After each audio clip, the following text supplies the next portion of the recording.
जय श्री हरि। कभी सोचा है जीवन में कुछ काम अचानक रुक क्यों जाते हैं?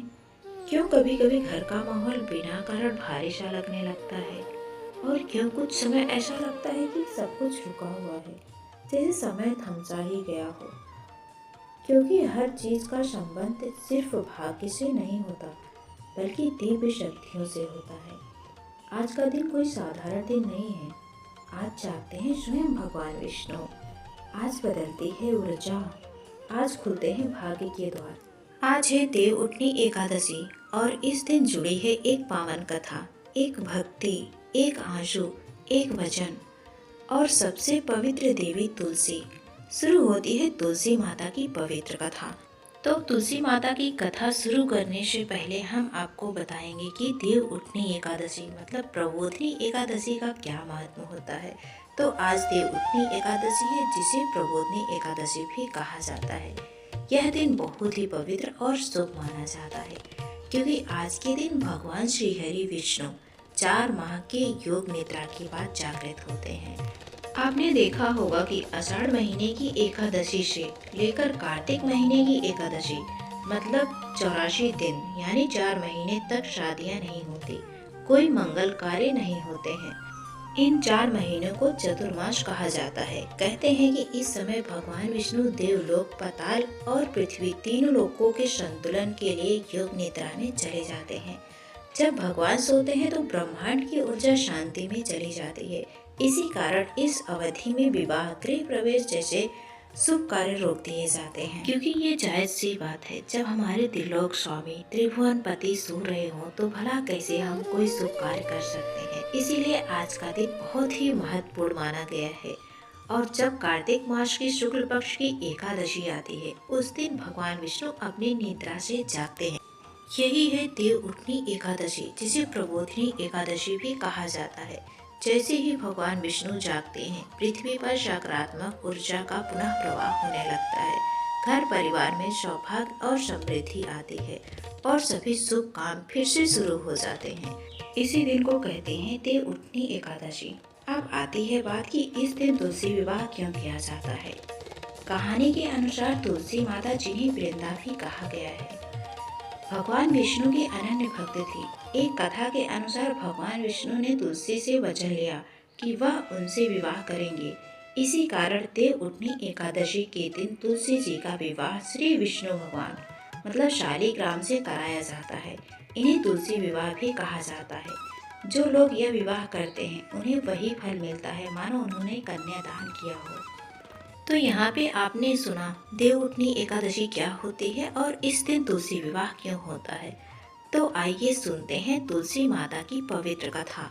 बहुत समय पहले की बात है। पृथ्वी पर एक अनन्य भक्त सती और पतिव्रता स्त्री जन्मी, जिनका नाम वृंदा था।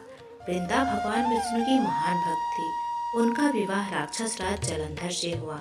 हालांकि जलंधर राक्षस कुल में जन्मा, पर अपनी पत्नी वृंदा की पवित्रता और निष्ठा के कारण उसमें अपार शक्ति और बल आ गया था।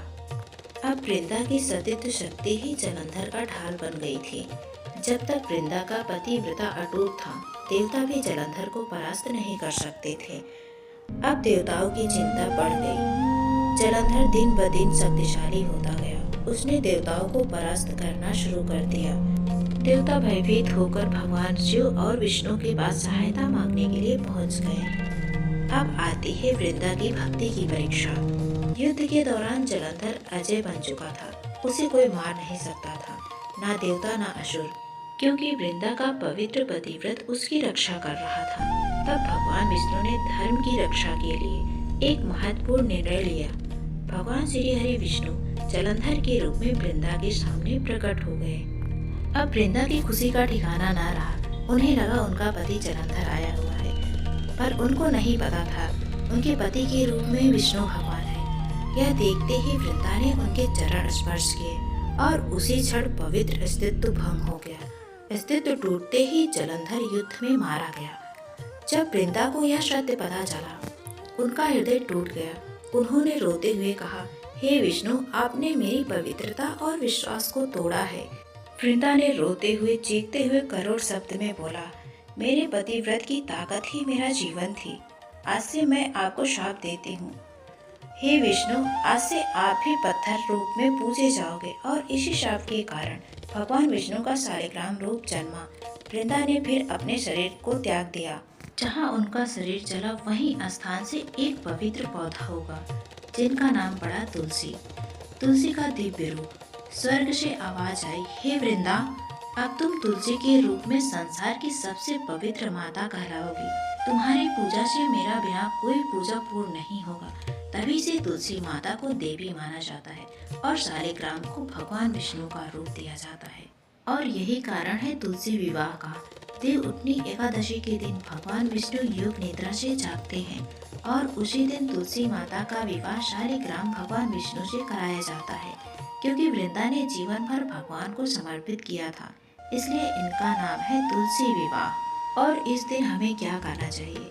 घर में दीप जलाएं, तुलसी माता और भगवान विष्णु की पूजा करें, ओम नमो भगवते वासुदेवाय मंत्र का जाप करें। रात में दीपदान बेहद शुभ माना जाता है। कहते हैं जो व्यक्ति सच्चे मन से पूजा करता है, उनके जीवन में सुख, शांति, धन और मंगल कार्य बढ़ते हैं। और इसी तरह से देवउठनी एकादशी के दिन भगवान विष्णु अपनी योग निद्रा से जागते हैं और पूरे संसार में सुखता, आनंद और मंगल की तरंगे फैल जाती हैं। तुलसी माता और भगवान नारायण का यह दिव्य मिलन हमें सिखाता है कि प्रेम, भक्ति और समर्पण कभी व्यर्थ नहीं जाते।